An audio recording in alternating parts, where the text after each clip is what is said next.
গল্পের নাম নুরি মোহব্বত। লেখিকা তাবাস্সুমতা জোয়ারি। আহিলের অতীত। আননোন নম্বরের ঘটনার পর আহিল মেনেই নিয়েছিল ওইটা একটা রং নম্বর, ভুল করে নওমির কাছে চলে এসেছে। এই নিয়ে আর মাথা ঘামায়নি সে।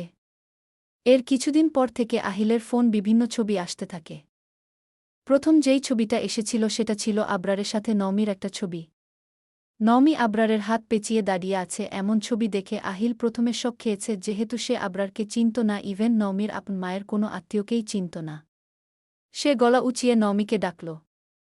নওমি রুমে আসতেই সে সোজা নওমির সামনে গিয়ে ফোনটা বাড়িয়ে দিল।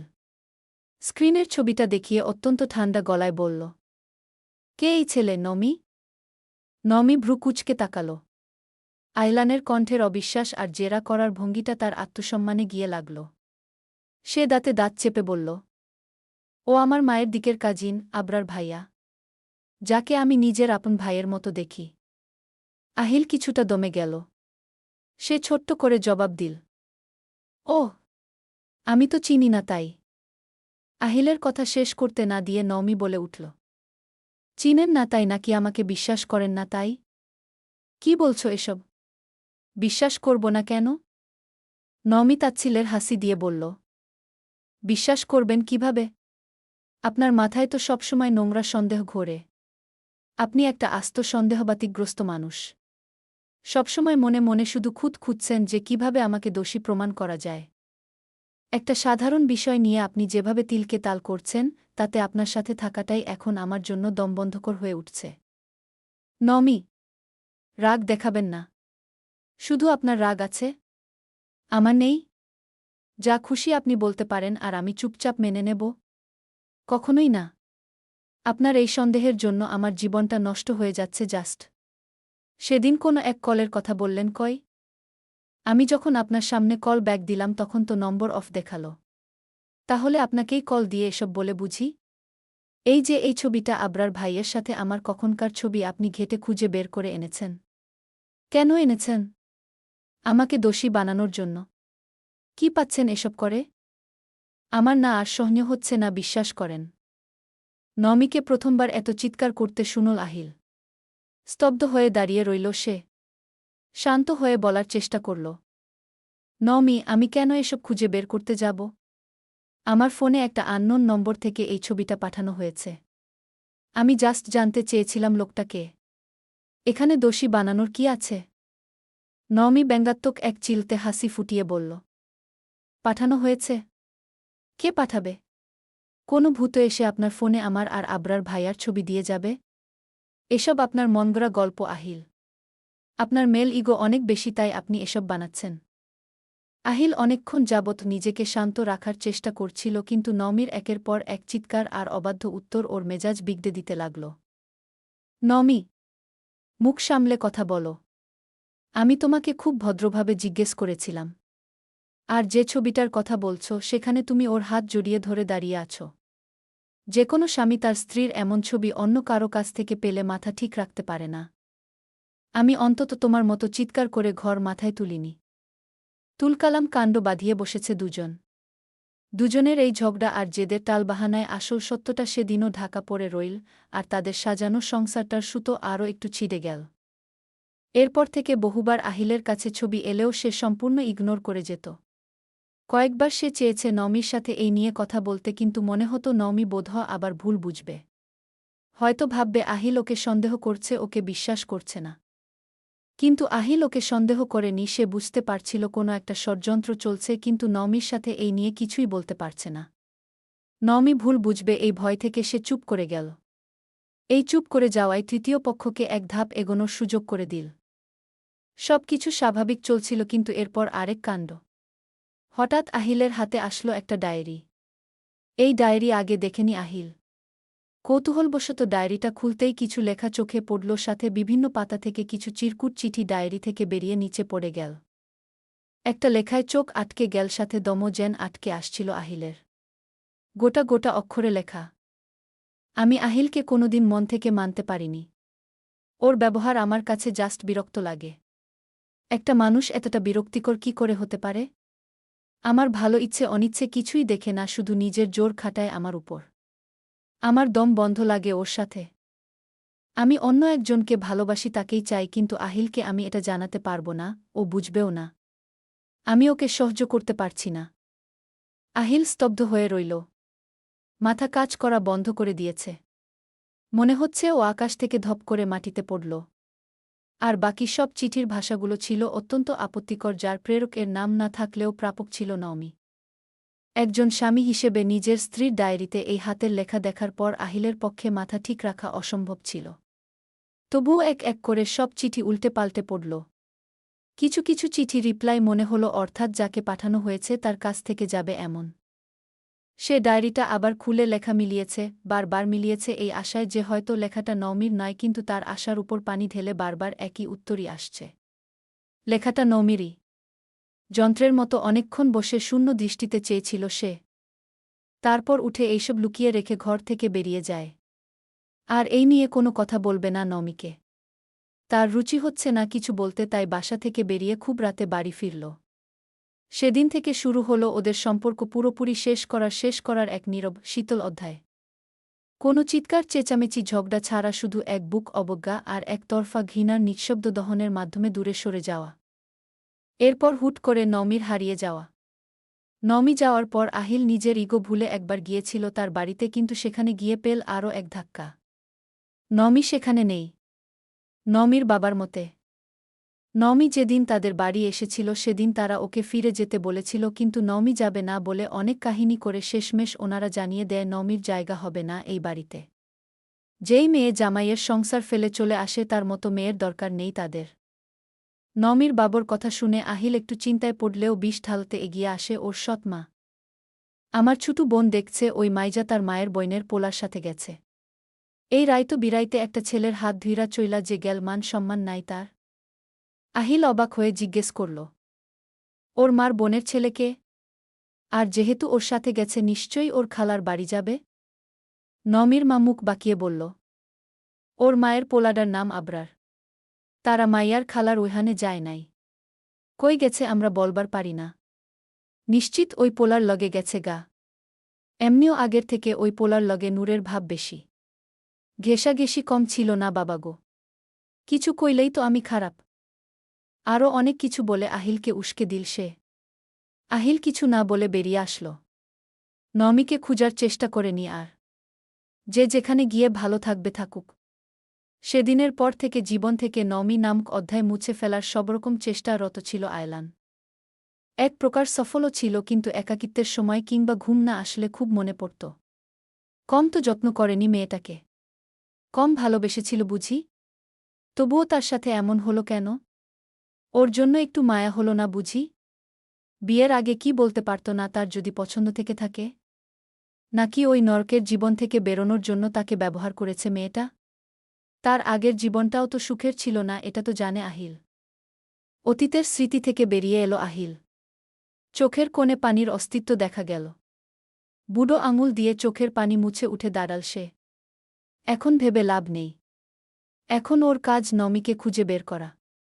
কিভাবে বের করবে এইটা ভেবেই মাথা খারাপ হয়ে যাচ্ছে তার।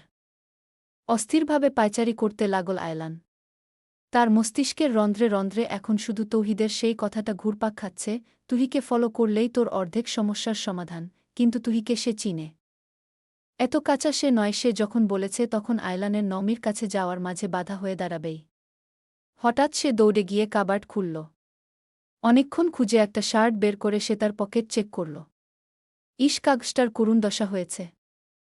এই অবস্থা দেখে আয়লান নিজেই নিজের কপাল চাপটাল। শিট! এই স্লিপটা এভাবে রেখে দিয়েছি। এটা আদনানের হাসপাতালের স্লিপটা। কিন্তু পকেটে রাখায় ওইটা ধোয়ার সময় ভিজে কাগজটার দশা খুব খারাপ। আয়লান সেটা খুব সাবধানে টেবিলে রেখে একটু চেপে ঠিক করার চেষ্টা করল, তারপর লেখাগুলো পড়ার চেষ্টা করল। নাম আর একটা নম্বর ছাড়া কিছুই নেই। কি করবে ভেবে পাচ্ছে না সে। এখন মনে হচ্ছে তুহিকে ফলো করা ছাড়া আসলেই কোনো উপায় নেই। আম্মা! নওমি আদনানকে নিয়ে বাসায় ফেরার প্রস্তুতি নিচ্ছিল স্কুল শেষে। খাতা গুছিয়ে একটু পরেই বের হবে। নওমি স্কুলে আদনানকে নিয়ে আসে সবসময়। আদনানও মাশাআল্লাহ ভালো বাচ্চা, একটুও ডিস্টার্ব করে না। ছেলের আদুরে ডাক শুনে নওমির ঠোঁটের কোণে এক চিলতে ক্লান্ত হরণকারী হাসি ফুটে উঠল। ডায়েরি আর কলমটা ব্যাগে রেখে আদনানকে কোলে তুলে নিল। আদনান মায়ের গলার সাথে নিজের কচি দুহাত পেঁচিয়ে ধরে কাঁধে মাথা রাখল। নওমি আদনানের দিকে তাকিয়ে বলল, বলো আব্বু। আদনান 2 হাত একসাথে করে মুখের কাছে নিয়ে বলল, চুটি বাচ্চা, ছুটি বাসা। নওমি হেসে বলল, হ্যাঁ, এখন আমরা বাসায় যাব। তারপর আম্মু তোমাকে মজাদার সুজি রান্না করে খাওয়াবে। কেমন? আদনান বুঝল কি না কে জানে। ফিচফিচ করে হেসে উঠল। নওমিও হেসে ওকে নিয়ে টিচার্স রুম থেকে বেরিয়ে গেল। অর্ধেক যেতেই আদনান আবার মায়ের কোল থেকে মাথা তুলে গোল গোল চোখ করে তাকাল। তার ছোট্ট কপালে কৌতূহলের ভাঁজ। সে আধো আধো বলে বলল, তুলি। আদনানের মুখে এই নামটা শুনলে নওমির খুব হাসি পায়। অদ্ভুত হলেও খুব কিউট লাগে। সে হেসে আদনানের গালে ঠোঁট দাবিয়ে বলল, ওরে আমার বাচ্চা, তুমি খালামুনিকে কি ডাকো এটা হু? মায়ের হাসি শুনে আদনানও খিলখিল করে হেসে উঠল। মার কোল ঘেঁষে মুখটা লুকিয়ে নিয়ে নিল আবারও। নওমি ওর পিঠে হাত বুলিয়ে হাসল। আদনান তুহিকে তুই বলে ডাকে, সেটা খুব আদুরে ডাক। ছোট বাচ্চা, অবুঝ মন তার কাছে যে ভালোবাসা দেয় সেই তো আপন। ছোট থেকেই তুহির কাছে বেশি ভালোবাসা পেয়েছে। যতই কষ্ট হোক, তুহি কিংবা নওমি কেউই ওকে ভালোবাসার কমতি রাখেনি, আর না অন্য কিছুতে। আদনানকে খুব আদর যত্নে বড় করেছে। তুহি যখন প্রমোশন পেল, সে প্রথমে আদনানের জন্য অনেক জিনিস আর খাবার এনেছিল, নওমির মনে আছে। এই মেয়েটা রক্তের না হয়েও ওদের যেই যত্ন করেছে কেউ করেনি, তাই বোধহয় আদনান ওকে বেশি ভালোবাসে। মাঝে মাঝে তো তুহিকে পেলে নওমিকেও পাত্তা দেয় মা। তবে এইটা নওমির খারাপ লাগে না, বরং ভালো লাগে। তার মনে আসে, যাক, এই দুনিয়ায় কেউ তো আছে যে আদনানকে নিঃস্বার্থ ভালোবাসে। ওর ভাবনার মাঝে আদনান আবার ডাকল। মুখ ভার করে ছলছল চোখে তাকিয়ে বলল, মা টুলি। তুহি আসবে তো আব্বু? আমরা বাসায় গেলেই দেখবে এসে যাবে। কান্না করে না। তুহি প্রতিদিন একবার হলেও এসে দেখে যায়। ব্যস্ততা বাড়লে সেদিন আসতে পারে না, কিন্তু সর্বক্ষণ খবর নেয়া। আর আদনান হচ্ছে তুহিকে তার লাগবেই। দিনে 1000 বার জিজ্ঞেস করে ফেলে তুহির কথা। নওমি আলতো করে আদনানের ওল্টপাল্ট হয়ে যাওয়া নরম চুলগুলো হাত দিয়ে ঠিক করে দিল। মায়ের আশ্বাসে আদনানের মেঘ করা মুখটা আবার একটু শান্ত হল। সে নিজের ছোট্ট চিবুকটা নওমির কাঁধে ঠেস দিয়ে বড় বড় চোখ করে করিডোরের দেওয়ালের দিকে তাকিয়ে রইল। নওমি ব্যাগটা কাঁধে ভালো করে সামলে নিয়ে ধীর পায়ে স্কুলের মেইন গেটের দিকে এগিয়ে গেল। ছুটির পর স্কুল প্রাঙ্গণটা এখন অনেকটাই শান্ত, 2-1 স্টাফ ছাড়া তেমন কেউ নেই। আদনানের মাথায় ছায়া দেওয়ার চেষ্টা করে ওড়নার আঁচল একটু টেনে নিল। এই সময় রিকশা পাওয়া খুব বেশি কষ্টের। রাস্তার একপাশে এসে দাঁড়িয়ে নওমি একটা রিকশার জন্য এদিক-ওদিক তাকাচ্ছিল, ঠিক তখনই দূরে মনে হলো একটা পরিচিত মুখ দেখল সে। আবার দেখার জন্য ঘাট ঘুরিয়ে তাকাতেই ঝটকা খেল সে। মেরুদণ্ড বেয়ে শীতল স্রোত নেমে গেল, পুরো শরীর কেঁপে উঠল। আদনানকে বুকে চেপে দৃষ্টি সরিয়ে দ্রুত রিকশা খুঁজতে লাগল। ততক্ষণে ওপাশ থেকে বড় বড় পা ফেলে রাস্তা পার করে এগিয়ে এলো আয়লান আজওয়াদ। ঠিক নওমির সামনে এসে দাঁড়াল। নওমি 2 কদম পিছিয়ে গেল। তখনই শোনা গেল আকুল কণ্ঠের পরিচিত কণ্ঠস্বর, নওমি। আর কত পালাবে নওমি? আর কত লুকোচুরি চলবে? এবার তো ধরা দিতেই হল। নওমি পাশ কাটিয়ে চলে যেতে নিলে আয়লান আবার ওর সামনে এসে দাঁড়াল। কোথায় পালাচ্ছ? নওমি একবার আশপাশ দেখে বলল, রাস্তা ছাড়ুন। ছাড়ব না। আগে বলো আমার সাথে কথা বলবে। আপনার সাথে বলার মতো কিছু নেই। আমি আপনাকে চিনি না। আর একজন অপরিচিত লোকের সাথে কিছু নেই কথা বলার। আমি আপনাকে চিনি না। কথাটা আজলানের কোথাও যেন বিঁধল। সে মলিন মুখে একবার আর চোখে আদনানের দিকে তাকাল। বাচ্চাটা বড় বড় চোখ করে ওকে দেখছে। বোধহয় বুঝতে চাইছে এটাই ওর বাবা কিনা। কিন্তু সেদিন মা তো বলল এটা বাবা নয়। আজলান ওকে ইশারা করে বলল, বাচ্চাটা মানে আদনান কার ছেলে? নওমি চমকে তাকাল। এই লোক কি বুঝাতে চাইছে? ইনডিরেক্টলি ওর চরিত্রের দিকে আঙুল তুলছে। সে রক্তাপ চোখে তাকিয়ে শক্ত কণ্ঠে বলল, আমার ছেলের পার্সোনাল কিছু বাইরের কারো সাথে শেয়ার করতে অনিচ্ছুক। প্লিজ রাস্তা ছাড়েন। আজলান আকুল কণ্ঠে বলল, বলো না নওমি। আদনান আমার ছেলে, তাই না? একবার বলো প্লিজ। নমির ঠোঁটের কোণে এক চিলতে বিষাক্ত আর তাচ্ছিলের হাসি ফুটে উঠল। অবাকের ভান করে বলল, আপনার আপনার ছেলে কেন হতে যাবে ও? ও তো আমার ছেলে। He is my son, only mine. I am his mother and everything. এই দুনিয়াতে আমি ছাড়া ওর কেউ নেই, কেউ না। সো আপনার কোথাও ভুল হচ্ছে, প্লিজ রাস্তা থেকে সরে দাঁড়ান। আজলান সরল না, বরং এগিয়ে আসলো এক কদম, আর তা দেখে 2 কদম পিছিয়ে গেল নমি। আতকে উঠে আশেপাশে তাকাল। স্কুলের কেউ দেখে নিলে সর্বনাশ হয়ে যাবে। এমনিতেই অনেকে তার দোষ খুঁজার জন্য ওৎ পেতে থাকে। কম কথা খোটা শুনেনি সে। একে তো সুপারিশে কম যোগ্যতা নিয়ে চাকরি পেয়েছে, অন্যদিকে সিঙ্গেল মাদার। এখন যদি আজলানের সাথে দেখে তাহলে কথা অনেক দূর গড়িয়ে যেতে বেশি সময় লাগবে না। অজানা ভয়ে তার বুকের ভেতর ধুকপুক করছে। প্লিজ আমাদের থেকে দূরে থাকুন। কেন থাকব? তুমি আমার জবাব দাও আগে। এবার রাগ দেখিয়ে বলে উঠল নমি। একজন ডক্টর হয়ে রাস্তায় একটা মেয়েকে একা পেয়ে হ্যারাস করতে আপনার লজ্জা লাগছে না? ভদ্র ঘরের ছেলে হলে কখনো মাঝরাস্তায় দাঁড়িয়ে এভাবে একটা বাচ্চাসহ মেয়ের রাস্তা আটকে দাঁড়াতেন না। নমির চোখ দুটো লাল হয়ে আসছে। আজলান অবাক কণ্ঠে বলল, নমি, আমি তোমায় হ্যারাস করছি? আমি তো হ্যারাস নয়তো কি? এভাবে মাঝরাস্তায় জেরা করছেন কেন? আপনি আমাকে চিনেন না, আমি আপনাকে চিনি। হ্যাঁ, আমাদের কোনো সম্পর্ক নেই, তাহলে এটাকে কি হ্যারাস বলে না? আয়লান কিছু বলতে যাবে, তখনই দেখল নমি আর চোখে অন্যদিকে তাকাচ্ছে। সে সেদিকে অনুসরণ করে তাকাতেই দেখল 2-1 স্টাফ মাত্রই বের হচ্ছে। নমির বুকের ভেতর ধরফরানি তখন চরমে। সে জানে এই শহরে একজন সিঙ্গেল মাদার হিসেবে মাথা উঁচু করে বেঁচে থাকাটা কতটা কঠিন। তার উপর কম যোগ্যতা আর সুপারিশের খোঁটা তো প্রতিদিনের চায়ের কাপে ঝড় তোলে। এখন যদি এই বিলাসবহুল গাড়ির মালিকের সাথে তাকে কেউ এভাবে তর্ক করতে দেখে, তবে কালকেই স্কুলের স্টাফরুমে মুখ দেখানো দায় হয়ে পড়বে। আজলান বোধহ বুঝল নমির চাহনি। সে নরম গলায় নিচু স্বরে বলল, আমরা কোথাও বসে কথা বলি? বললাম তো আপনার সাথে কোনো কথা নেই। প্লিজ আমাদের পিছু ছাড়ুন। নমি, প্লিজ। বেশি সময় নেব না। একটু ভেবে বলল, আচ্ছা চলো, তোমাদের আমি বাসায় পৌঁছে দিই, তখন না হয় কথা বলা যাবে। নমি কঠোর চোখে তাকাল। হিসিয়ে বলল, আমি নূরজাহান নমি, আপনার দয়া নিব না। আমি আমার ছেলেকে নিয়ে খুব ভালোভাবেই পৌঁছে যেতে পারব। কোনোরকম আলগা দরদের দরকার নেই আমাদের। বলেই হনহনিয়ে আজলান থেকে কিছুটা দূরে চলে গেল। একটা রিকশা পেতেই সেখানে উঠে হাফ ছেড়ে বাঁচল। স্কুলের দিকে একবার চোখ বুলাল। না, কেউ খেয়াল করেনি ওদের। সে আদনানকে শক্ত করে নিজের বুকের সাথে জড়িয়ে ধরল। এতক্ষণ আয়লানের সামনে যে শক্ত পাথরের মতো নমি দাঁড়িয়েছিল, রিকশাটা একটু দূরত্বে আসতেই তার সেই বাঁধ ভেঙে গেল।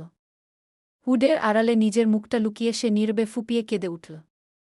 চোখের পানিতে নিকাব ভিজে যাচ্ছে, কিন্তু নমি কিছুতেই নিজেকে সামলাতে পারছে না। অতীতের সেই অপমানের দিনগুলো, আজলানের সেই নীরব অবজ্ঞা, বিষাক্ত কিছু সত্য, সব আবারও মন মস্তিষ্কে ভেসে উঠছে। ওদিকে পেছনে যে একটা গাড়ি তাদের পিছু পিছু আসছে, সেটা তারা টেরই পেল না।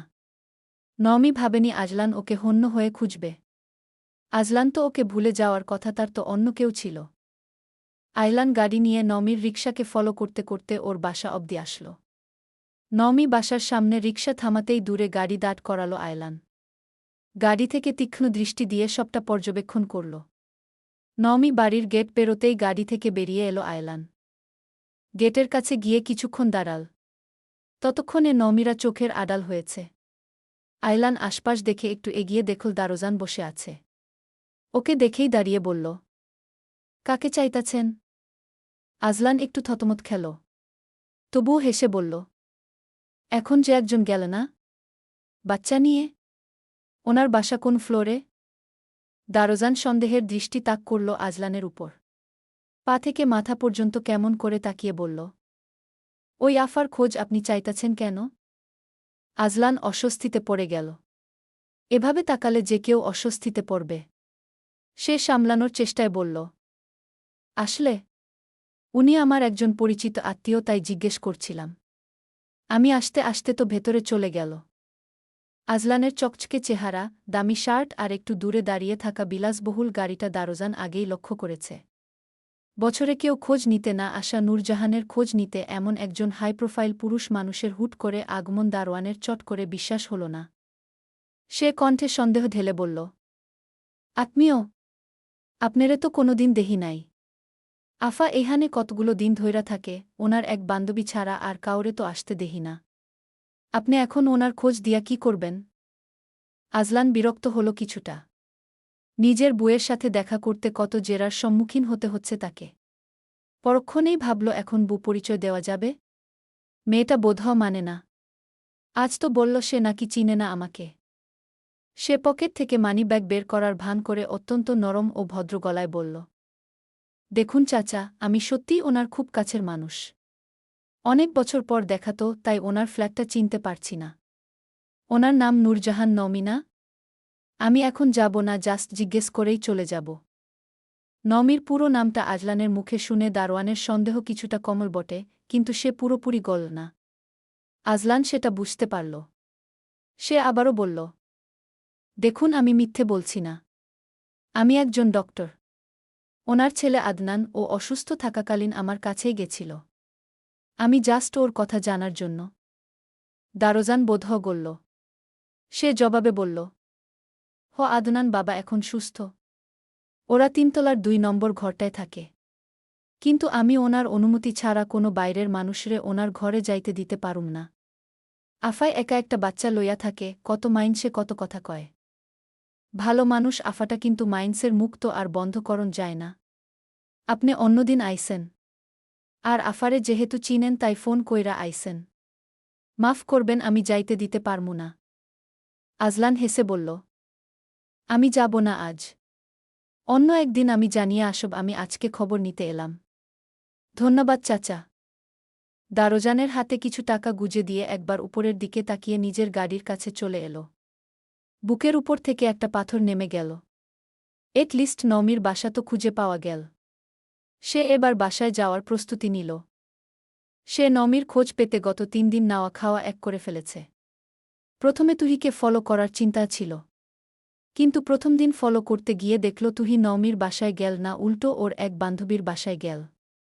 দ্বিতীয় দিন ভাবল অন্য উপায়, আর সেই মোতাবেক খুঁজে বের করল আবরারকে। প্রথমে সে আবরারের ফেসবুক আইডি খুঁজে বের করল। বহু ঘাটাঘাটি করেও কিছু পেল না। হতাশ হয়ে আয়লান মনে করার চেষ্টা করল, নওমির সাথে বিয়ের পর যখন ওদের সম্পর্ক ভালো ছিল, তখন নওমি টুকটাক গল্প করার সময় তার খালার বাড়ির কথা বা কিছু বলেছিল। আজলানের আবছা মনে পড়ল, নওমি একবার বলেছিল যখন প্রথম আবরারের ছবি নিয়ে ঝামেলা হয় তখন। আবরার ফার্মেসিতে পড়াশোনা করে বা মেডিকেল সেক্টরেই যুক্ত, এমন কিছু বলেছিল। পরে সে আবার ফেসবুকে আবরারের আইডি চেক দিল। যেখানে লেখা ছিল তাদের আশেপাশেরই একটা মেডিকেলের নাম যেখানে সে পড়াশোনা করেছে। আজলান নিজে একজন ডক্টর হওয়ায় মেডিকেল এবং এই লাইনের সিনিয়র জুনিয়র সার্কেলের সাথে তার যোগাযোগ বেশ শক্ত। সে আর দেরি না করে ড্রাগ অ্যান্ড ফার্মেসি বিভাগের এক পরিচিত জুনিয়র ছোট ভাইকে ফোন দিল। তাকে আবরারের নাম আবরারুল মুক্তাদির আর ওর আনুমানিক একটা আইডিয়া দিয়ে বলল ও যেখান থেকে পাশ করেছে সেটা বলে দিল। তারপর বলল, এই ছেলেটা এখন কোনো এরিয়ায় বা কোনো ডায়াগনস্টিক সেন্টারের সাথে যুক্ত আছে, তার একটা খোঁজ এনে দিতে। ফেক পেজ আর এআই গল্প না পড়ে লেখিকার নামে তার পেজে পড়ুন। মেডিকেল লাইনের নেটওয়ার্ক খুব ছোট হয়। মাত্র কয়েক ঘণ্টার মধ্যেই সেই জুনিয়র আয়লানকে খবর দিল, আবরার এখন ধানমন্ডি ২ নম্বর রোডের মোড়েই একটা বড় কর্পোরেট ফার্মেসি এবং ল্যাবরেটরি চেইনের ম্যানেজার হিসেবে দায়িত্বরত আছে। কিন্তু সে কনফার্ম না এই আবরার ওই আবরার কি না। ঠিকানা পেয়েই আজলান আর দেরি করল না। সে কনফার্ম না হলেও মন বলছিল কিছু একটা পাবেই সে ওখানে। সে পরদিন সকালেই সেখানে পৌঁছে গেল। আবরার প্রথমে আয়লানকে খেয়াল করেনি। ভেবেছে কোনো পেশেন্ট। সে তার কাজ করতে করতেই ওকে জিজ্ঞেস করল, জি বলুন। আজলান এক পলক আবরারের দিকে তাকাল। ছবির সেই ছেলেটার চেয়ে এখনকার আবরার কিছুটা পরিণত, চোখে মুখে দায়িত্ববোধের ছাপ স্পষ্ট। সে গলা খাকারি দিয়ে গম্ভীর কণ্ঠে বলল, আমি ডক্টর আজলান আজওয়াদ। তোমার সাথে আমার কিছু দরকার আছে। আবরার প্রথমে না বুঝে ভ্রু কুঁচকে তাকাল। আজলানকে দেখে আর নামটা মাথায় খেলে যেতেই সে চমকে দাঁড়িয়ে গেল। মুহূর্তেই চোখের দিকে তাকাতেই আবরারের চোয়াল শক্ত হয়ে এল। তার চোখের মণি দুটো রাগে আর ঘৃণায় ছোট হয়ে এল। চোখ মুখ কুঁচকে বলল, এখানে কেন আপনি? কি দরকার আপনার আমার সাথে? আমরা একটু বসে কথা বলি? বেশি সময় না, অনলি 10 মিনিটস। সময় নষ্ট হবে না। প্লিজ চলো আবরার। আমরা একটু বসে কথা বলি? বেশি সময় না, অনলি 10 মিনিটস। সময় নষ্ট হবে না। প্লিজ চলো আবরার। আবরার না চাইতেও রাজি হল। হঠাৎ এতগুলো বছর পর আয়লানের হুট করে এখানে আসার কারণ বুঝতে পারছে না। কাউন্টারের পাশে দাঁড়িয়ে কথা বলাটা নিরাপদ নয় বুঝতে পেরে আবরার তার অ্যাসিস্ট্যান্টকে ক্যাশ সামলানোর দায়িত্ব দিল। তারপর আজলানের দিকে তাকিয়ে গম্ভীর গলায় বলল, আমার শিফট শেষ হতে আরও আধ ঘন্টা বাকি। পেছনের স্টাফ রুমে চলুন, ওখানেই কথা বলা যাবে, কিন্তু আপনার কোনো অযৌক্তিক কথা শুনতে আমি রাজি নই। কোনো অযৌক্তিক কথা বলবো না। চলো। স্টাফ রুমের এক কোণে দুটো প্লাস্টিকের চেয়ার আর একটা ছোট টেবিল। আবরার একটা চেয়ার টেনে বসে আয়লানকে বসার ইশারা করল। আজলান বসার পর রুমের ভেতর কয়েক সেকেন্ডের একটা থমথমে নীরবতা বিরাজ করল। নীরবতা ভেঙে আবরারই প্রথম শক্ত গলায় বলল, বলুন, কি বলতে চান? 10 মিনিট সময় দিয়েছেন, তার 1 সেকেন্ডও আমি বেশি দেব না। আজলান টেবিলের উপর দুহাত রেখে কিছুটা ঝুঁকে বসল। সে সোজা আবরারের দিকে তাকিয়ে কোনো ভনিতা ছাড়াই বলল, নমির ঠিকানা লাগবে আমার। আজলানের কথায় চকিতে তাকাল আবরার। এক মুহূর্তের জন্য স্তব্ধ হলেও পরক্ষণেই তার চোয়াল শক্ত হয়ে উঠল। সে কঠোর কণ্ঠে কিছু বলতে যাবে তার আগে আয়লান থামিয়ে দিয়ে বলল, কুল। ঠান্ডা মাথায় কথা বলি। একটুতেই এত উত্তেজিত হওয়ার কিছু নেই। আবরারের মাথা ঠান্ডা হওয়ার পরিবর্তে আরও বেশি গরম হয়ে যাচ্ছে।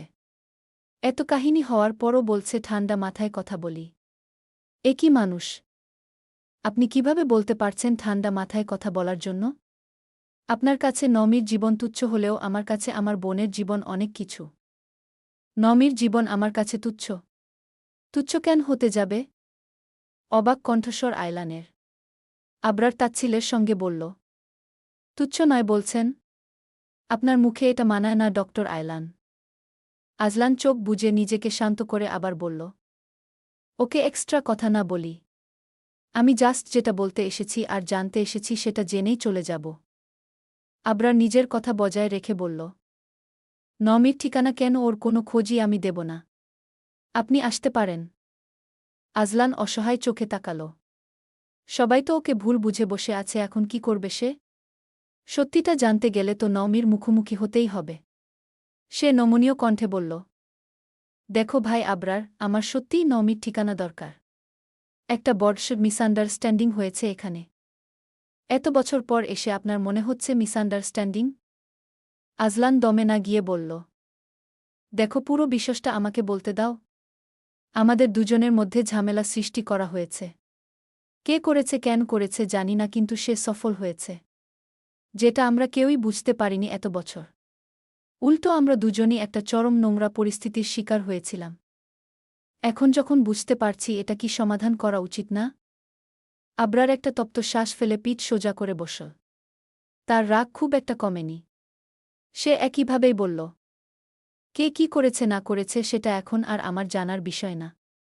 যখন নমি একা জীবনে লড়েছে, যখন নমিকে সন্দেহ করেছেন, তখন আপনার এই সত্য খোঁজার তাগিদ কোথায় ছিল? আজ সব শেষ হয়ে যাওয়ার পর এসেছেন সমাধান করতে। শুধু আমার দোষটাই দেখছ তোমরা। কিন্তু এখানে যে ষড়যন্ত্র হয়েছে সেটা তোমরা বুঝতে পারছ? আমি সর্বোচ্চ চেষ্টা করেছিলাম নমিকে বিশ্বাস করতে, কিন্তু সব এমনভাবে ঘেটে গেল। যাই হোক, যেটা হয়ে গেছে সেটা বাদ, এখন সব ঠিক করার সময়। তুমি প্লিজ আমাকে হেল্প কর।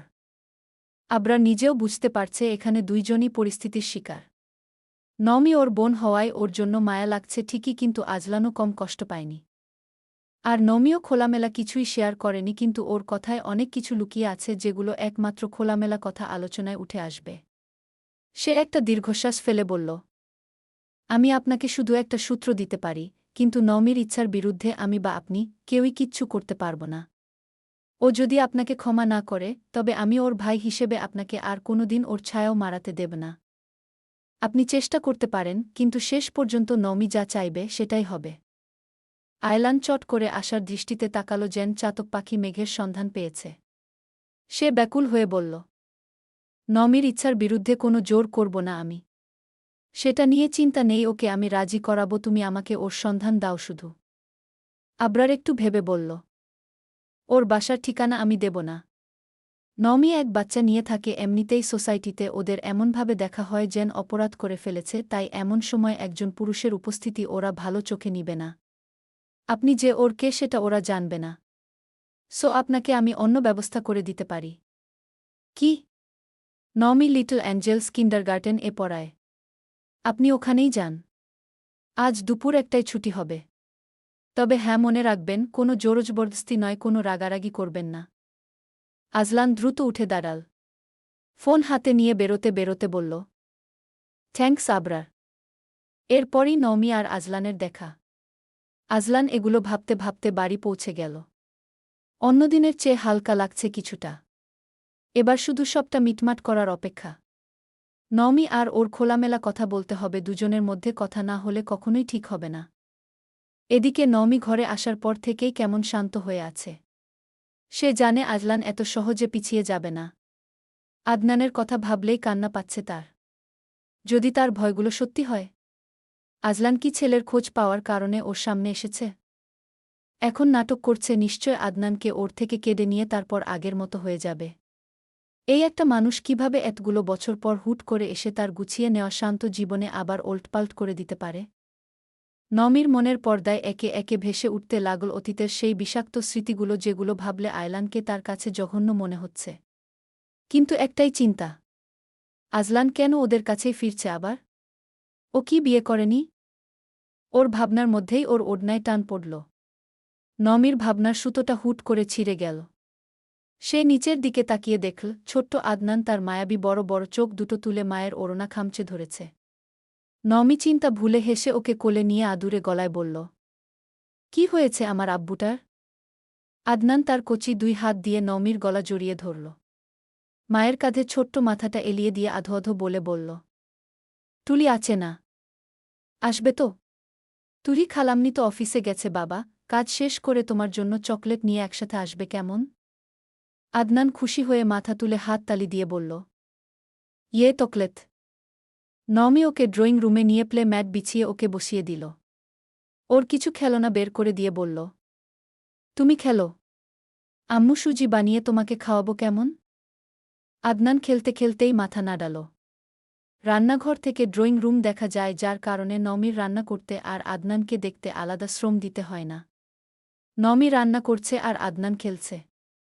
নমি চুলার আঁচ কমিয়ে সুজির বাটিটা নাড়তে নাড়তে ড্রয়িং রুমের দিকে তাকাল। ফেক পেজ গল্প না পড়ে লেখিকার নামে তার পেজে গল্প পড়ুন।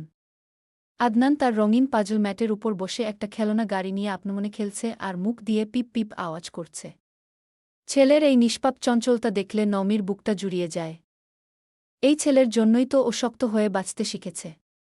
কিন্তু আয়লানের কথা মনে পড়তেই বুকের ভেতরটা ধক করে উঠল। ওর কানে বাজছে আজলানের আকুল কণ্ঠে বলা একটাই কথা, আদনান আমার ছেলে, তাই না? একবার বলো প্লিজ। সে মনে মনে বলল, আমি কিছুতেই আদনানকে নিয়ে যেতে দেব না। কোনো অধিকারে এখন ছেলেকে চিনতে এসেছে। আমি নূরজাহান নওমি আর আগের মতো অসহায় দুর্বল মেয়েটা নই। নিজের সন্তানের জন্য আমি শেষ সীমা পর্যন্ত লড়ব। নওমি রান্না শেষে ড্রয়িং রুমে আসতেই দরজায় বেল পড়ল। কেন কেন বুকটা কেঁপে উঠল ওর। দরজার দিকে এগিয়ে পিপোহল দেখল বাইরে কে আছে। তুহিকে দেখে স্বস্তির নিঃশ্বাস ছেড়ে হাসল। নিজের মানেই নিজেকে বলল, কিসের ভয় পাচ্ছিলি রে নওমি? সে এখানে কি করে আসবে? ধুর, মাথাটা গেছে। দরজা খুলতেই কাক ভেজা তুহিকে দেখে বলল, তুমি এভাবে ভিজলে কেন তুহি আপু? তুহি দাঁতে দাঁত চেপে বলল, শখে ভিজেছি। সর সামনে থেকে। নওমি চুপ করে সরে গেল। আড়ালে একটু হেসেও নিল সে। তুহি বৃষ্টি একদম পছন্দ করে না, আর একটু আগেই বৃষ্টি এলো আর তুহি ভিজে গেল। হাহা। তুহি ভেতর যেতেই দেখল আদনান ওর দিকে অবাক চোখে তাকিয়ে আছে। ও হাসতেই আদনান বলল, তুলি বৃষ্টি, বলেই ফিচ ফিচ করে হেসে দিল। তুহি আদনানের কথায় ওর নাক টেনে দিল। এমনি হলে আদনান ছুটে আসত আর তুহি কোলে নিত, আর আজ এইটুকু আদরই থাক, না হয় দুজনকেই জ্বরে পড়তে হবে। নওমি তোয়ালে এনে বলল, নাও মাথা মোছো। এই বৃষ্টিতে বের হতে গেলে কেন? তুহি তোয়ালে নিয়ে বলল, এই অসময়ে বৃষ্টি আসবে কে জানত? হাসপাতাল থেকে বেরোনোর সময় আকাশ একদম পরিষ্কার ছিল। মোড়ে এসে রিকশা নিলাম, আর ঠিক তখনই কোনো জানান না দিয়ে ধরফর করে নামল বৃষ্টি। রিকশার হুড তুলতে তুলতেই আমি অর্ধেক শেষ। আচ্ছা বসো। আদনানের জন্য সুজি রান্না করতে গিয়ে আমি সুজির হালুয়া করেছি, খাবে? নিয়ে আয়। এমনিতেও খিদে পেয়েছে খুব। আজ যা ব্যস্ততা গেল না। নমি গিয়ে ওর জন্য এক বাটি নিয়ে এলো। নমিকে অদ্ভুত রকম শান্ত দেখে তুহির মনে খটকা লাগল। মেয়েটাকে গত 3 বছর ধরে চেনে, সে একটু হলেও বুঝতে পারে। খেতে খেতে স্বাভাবিকভাবে বলল, আজকে কেমন গেল দিন? নমি চমকে উঠল। হঠাৎ এই প্রশ্ন। সে আমতা আমতা করে বলল, কেমন যাবে? সবসময় যেমন যায়। তুহি কিছু বলতে গিয়ে থেমে গেল। হুট করে চোখ বড় করে একবার আদনানের দিকে তাকালো, আরেকবার নমির দিকে। নমি সেই দৃষ্টিতে দৃষ্টি না মিলিয়ে চোখ নামিয়ে নিল। তুহি সন্দেহের সুরে বলল, ব্যাপার কি বলতো? কিছু হয়েছে? কি হবে? আজ ডক্টর আজলান হাসপাতালে আসেনি। অথচ উনি ডিউটি বাদ দেওয়ার লোক না। নমি চমকে বলল, তো আমি কি করব এসব জেনে? তো উপর তো সন্দেহ হচ্ছে আমার। আজকে তোর বিহেভিয়ারও অদ্ভুত। নমি হাসার চেষ্টা করে বলল, কি বলছো আপু? নমি, আমার কাছে লুকানোর চেষ্টা করিস না। তোর ফেস রিড করতে আমার 1 সেকেন্ডও লাগে না। নমি চুপ করে হাত মোচড়াচ্ছে। তুহি একইভাবে তাকিয়ে আছে। নমি ভাবছে বলবে কি বলবে না। তুহিকে বলা প্রয়োজন মনে হচ্ছে, কিন্তু তুহি যা জেদি ও না ঝামেলা করে বসে। সে অনেক ভেবে মুখ খুলল। আজকে স্কুল থেকে আসার সময়। হু? উনি মানে আহিল এসেছিল। আজ ছুটির পর স্কুলের সামনে ও আমাদের রাস্তা আটকে দাঁড়িয়েছিল। নমির মুখে আজলানের নামটা শুনে তুহি যেন আকাশ থেকে পড়ল। তার চোখ দুটো চরকগাছ হয়ে গেল। সে তোয়ালেটা একপাশে ছুঁড়ে ফেলে দিয়ে ঝাঝালো গলায় বলে উঠল, হোয়াট? ডক্টর আজলান এখানে? ও কিভাবে তোদের স্কুলের ঠিকানা পেল? আমি জানি না। ও জানতে চাচ্ছিল আদনান ওর ছেলে কি না।